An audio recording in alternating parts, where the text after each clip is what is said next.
Hey,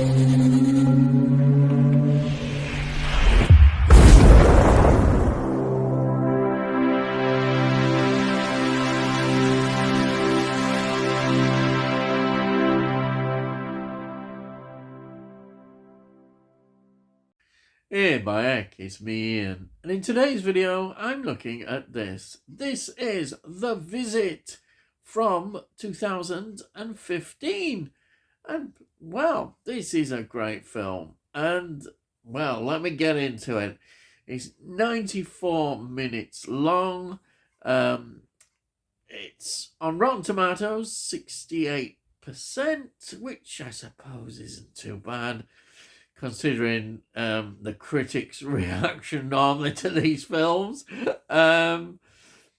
And you'll see the reason why. It's written, of course, by M. Night Shyamalan. Also, he was a producer and, of course, directed this film.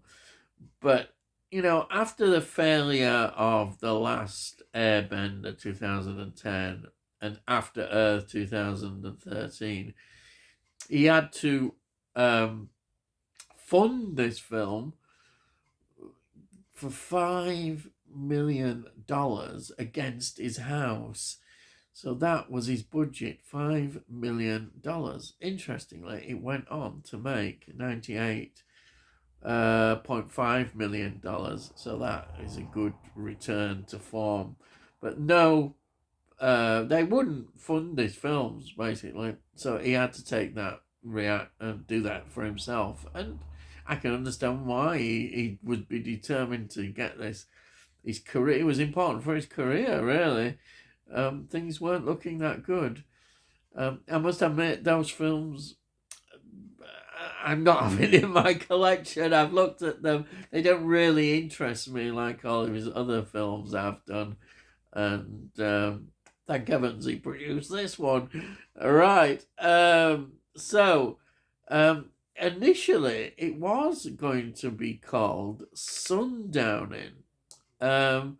This is like a medical condition which it leads to a lot of restlessness and confusion at certain times of the day, it seemed. And it's seen in dementia patients, or some of them, not all of them, but it's a condition that is there, and that was one of the ideas of this film as well. But they changed it, and I think The Visit is a really good title for the film. Now, let me just have a look at the cast. It's Olivier de Jong playing Becca. She's very good in this, really good. Now, if you look at her films, the ones that really stand out, she's Australian, a lot of TV work, is, of course, Elvis 2022. She played Priscilla Presley, and that was a big, massive hit. So that really has established her. Yeah, and that's good to see. I think she's very good in this. She holds this film really well together. And then playing a younger brother, Tyler, is Ed Oxenbould, Australian actor. Films that he's been in that are quite key, Australian films, Butterfly Tree, 2017. And an American produced film, Wildlife, from 2018, which stars Jake Gyllenhaal. I can never get his name right. I can never pronounce it. Gyllenhaal, and Carey Mulligan. That he was in there. Is also in a lot of TV things as well, lots of TV. Then we've got Dina Dunan playing Nana. She has an interesting career. She was in a film called An Acceptable Loss, 2018. And this year, 2023, in Asteroid City. That film keeps popping up. But she's in just a massive amount of TV shows. Then we've got Peter McRobbie playing Pop Pop. Yes. Now, he has quite a big career in films. Bullets on Broadway, 1994, which is a Woody Allen film that was very successful. Snake Eyes, Nicolas Cage, 1998 film, which also is a Brian De Palma film. Spider-Man 2, yeah, 2004, he's in that. And then he's in a more recent horror film called Daniel Isn't Real from 2019. I've seen that around, that film. Quite interesting film it is. But again, just the amount of TV work and roles that he's played on there is just massive, a massive amount. Then we've got Catherine Hahn.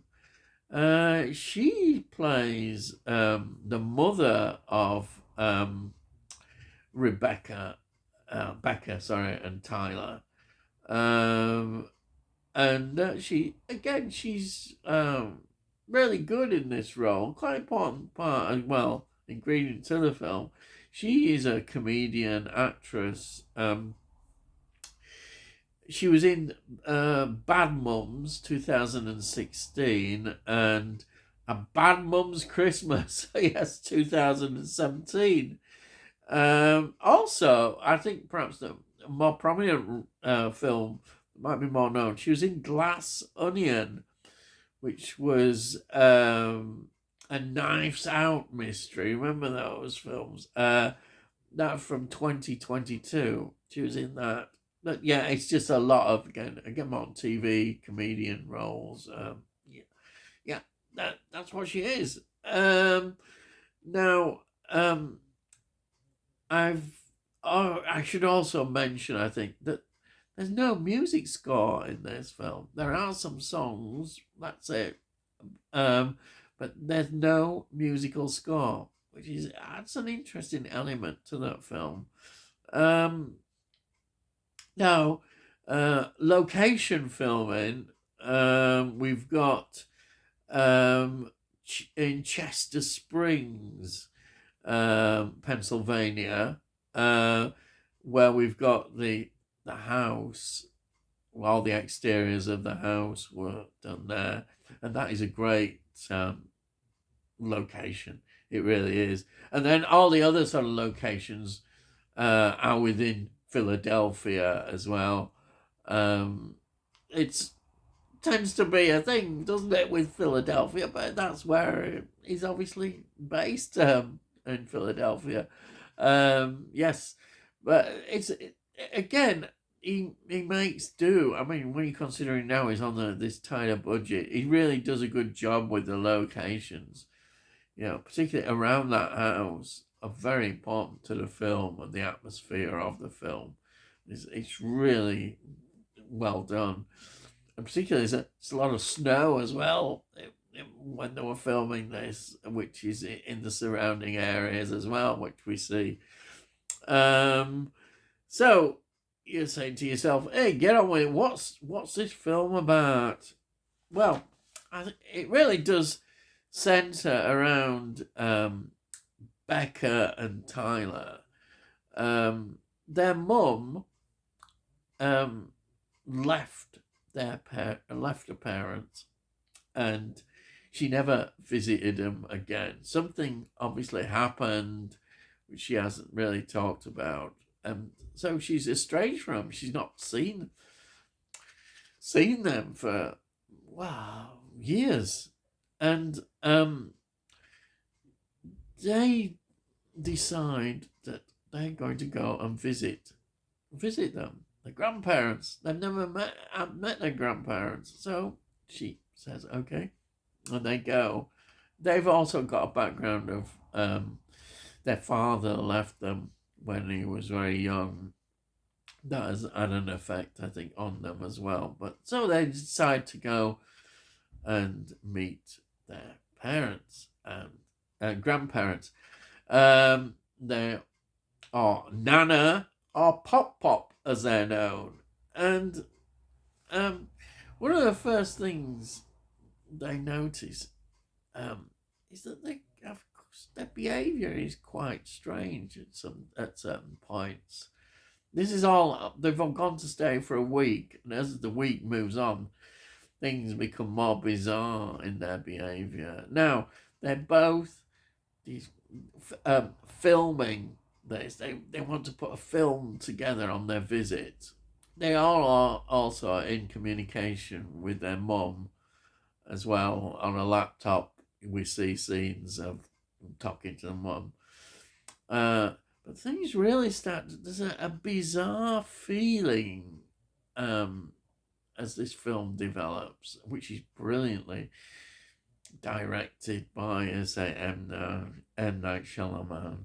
He creates this. You're wondering what is going on here, and it starts to descend into really a horror film as such. Definitely, this becomes a horror film. But there is what he's mentioned this as well. He talks about there's a comedy side as well, and it can be very sort of funny as well watching them, but it does become very sinister, and there's some great scenes, really quite disturbing scenes as well. You could also put this in a found footage category, the way it's filmed, and telling the story through their filming is very good. And there's some real, I suppose, jump scare scenes, I suppose, as they say, jump scare, and all that. We get all that in this film as well. I love this bit as well. She says this to Becca. She says, would you mind getting in the oven and cleaning it? We get this twice, and it suddenly becomes very, very sinister, those words. You kind of seen like Hansel and Gretel, yes, because there's the food business as well. Always she's in the kitchen. The food is so important to her in this strange behaviour that starts to develop. And that scene is really, it's creepy. It really is creepy when she says that. And I keep thinking, oh God, she's going to shove her clothes her in the oven. And which she does. And then, oh yes, the way it's done is just so clever. But that there's a humour there, but there's also this sinister thing. And the horror, it really ramps up. And when we get the full, I'm not going to reveal it all, but the real revelations that suddenly shock you in this film are fantastic. I mean, he has to be congratulated in putting that in the script. Brilliant revelation. Oh yeah, it's great. The ending is superb. There is actually an alternative ending as well, which we see on the extras. But I think the one that they've got, it works well, definitely.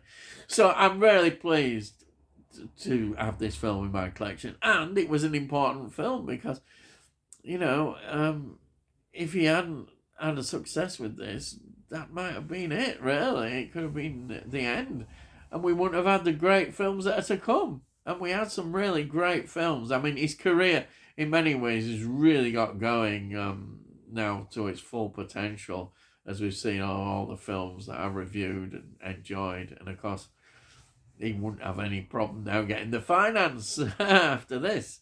But it's such a wonderful film, this, and I'm so glad. I love it. It feels an original story to it, really. It's a great script that he wrote. The acting is superb, and it's highly recommended. Even if you've not been a big fan of him, this is a great film. It is. And I'll just show you quickly. Here it is. Yeah, the Blu-ray version. I say there's some nice extras on this film. There, there's a disc. It's a great film, really. That's it. Yes, I'm finished. I'm saying bye at last. Yes. Anyhow, if you're new to the channel, please subscribe, and then we'll let you know when I produce these videos. Also, if you look at the playlist, you can see what else I've done and do on this channel. Yes. And if you like this particular video, please give it a like. It gets it into YouTube, hopefully on the algorithms as well, and people might enjoy it and think, oh yeah, we'll have a go at looking at that. And so if you've got any comments, please put your comments down. I really love to read your comments. And I say, oh, this costs note. It costs note, so you can't say fairer than that, can they? By heck, you can't. Anyway, that's it. So, all I gotta say is, I'll see thee again.